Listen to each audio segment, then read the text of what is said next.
called by a nickname by which she approves its meaning. She doesn't mind when you call her by that name, and she doesn't get upset. Is this allowed in Islam? To call each other by nicknames, you have to call each other by that name which the other person likes for them to be called. Okay? So, if there is any other nickname or alqab you're going to give to each other, it should be those that you should ask the other individual, what is the name that you would like me to call you? Now, if the other individual is saying that you can call me, for example, a parrot, which actually, to think about it, like, if your name is Muhammad or Hassan or Ali or Jafar and so forth, such beautiful names, you should feel a little bit inside not to tell this to the other guy to call you a parrot. You should just say that I would like to be called Hassan or Muhammad or Jafar. Okay, first of all, nicknames is part of this culture where they try to I don't know, they just don't, maybe they just don't have very good names, like Peter, John, Smith, Jason, Chris. I mean, if you think about these names, also have a biblical connection.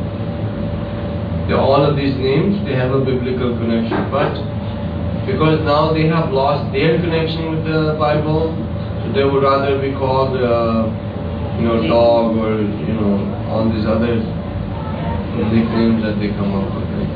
The Musliman should not go on this nahj, on this way. If your mom is okay with that and it's not really toheen ya koi aisa cheez nahi hai, and she's alright with it, but the thing is that if you keep calling her that, and when you are in the public, you call her by that nickname, the other people looking at you are going to look at you as a person who disrespects their mother, and other daughters or sisters might think of it as it is okay to call their mothers with nicknames. So I would suggest that you don't do that. ये वो छुट्टियों में ना बच्चे job ढूंढ रहे होते हैं ना, वेकेशन में जो लोग सम्मानी, अगर कोई ये जॉब पकड़े रमजान के महीने में ट्रैवलिंग का, और फिर उसके रोजे इसमें जाते हो, तो उसके हवाले से ट्रैवलिंग इज ओके, अगर वो जॉब के हवाले से उनका travelling is part of their job. No, it's not a part of the job. He's not the. He's opted this job. Yeah, he's opted for that month, right? Yeah. So he's going to be fasting during that month. He has to fast. He has to fast. Job ka ye hota hai ki if you have become a person who, for example, you start driving a truck. Now you are driving a truck all the time. So because you're driving a truck all the time, that doesn't give you the excuse not to fast. If once in 10 days someone is traveling, for example, okay? If once in 10 days and it is regular that they are doing this, for that day that they are traveling, they have to fast. Regardless of the distance. Regardless of the distance. I can go to, for example, I don't know, Muganda, like distance I want to go really far, like China, but I realize it's 14 hours going in, 14 hours coming back. What is ruh? What is the true meaning of it?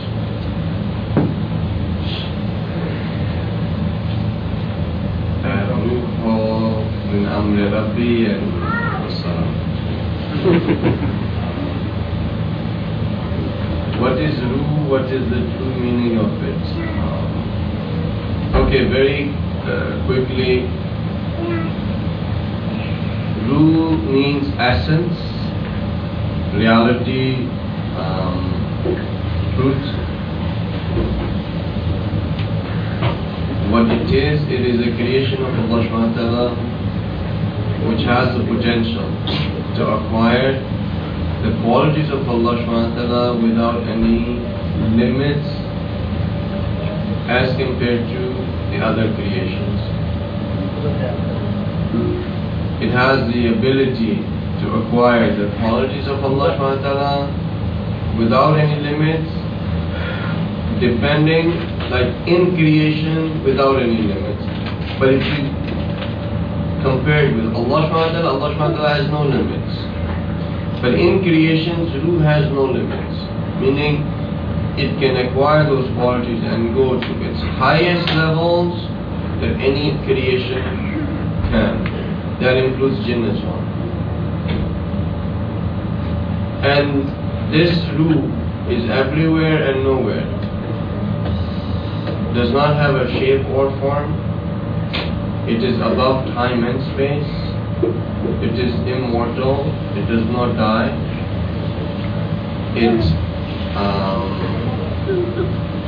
has the ability to overpower this whole universe and do whatever it wishes, anywhere, any place, without any time restrictions. You with me? For example, if my soul wishes to move a stone in Mars right now, it can. If it wishes to move a stone in Pluto right now, it can. If it wishes, if it wants to, for example, go through a black hole in this galaxy and come back, it can. The whole matter in front of the soul is smaller than a speck of dirt in front of you. It's the most beautiful thing that Allah subhanahu wa ta'ala has created. There is, when He says that I put my soul in Him, I put my soul in Him. Yani, the soul that Allah subhanahu wa ta'ala has created is so great, it's so, yani it has so much, that if you start looking at it very closely, you will see that it resembles a lot of the powers and abilities that what? Allah subhanahu wa ta'ala has. So that to that one point He said that it is my soul that I'm putting inside of Him.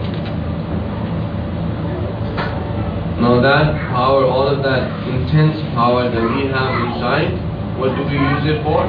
To make $60,000 a year, retire at 65, and then go and live somewhere in a villa. Imagine having the power of all the superheroes, like Hulk and Superman and Thor and Spider-Man and X-Men and every single superhero that human imagination has ever thought of, or any power that that superhuman being can have. Imagine having that inside of a person, like for example myself. And what do I do?